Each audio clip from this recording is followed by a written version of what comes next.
Hello, everyone. Barry Anderson from Trade Ideas with today's edition of What Makes This Trade Great? Well, guys, PI. Now, you can't see, I'd have to stretch this out a little bit more. This is the tan area right here. Pi is an earnings play. It was already tumbling down. Okay, well, you can see, in fact, that today's Thursday, but at high of the week, it was at 140. So you can see it has taken an immense tumble. And so looking for ways to take part in it. A lot of people think, well, how can you take a trade when it's already down so much? Easy.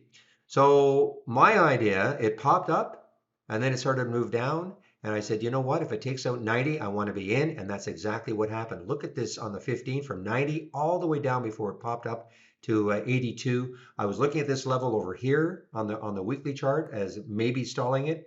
And now it's starting to move down again, and it may have a shot to get down to the 76 level. Anyway, guys, want to just alert you to that, and also come back into the trading room tomorrow. I'll open at 9 o'clock. Bye bye.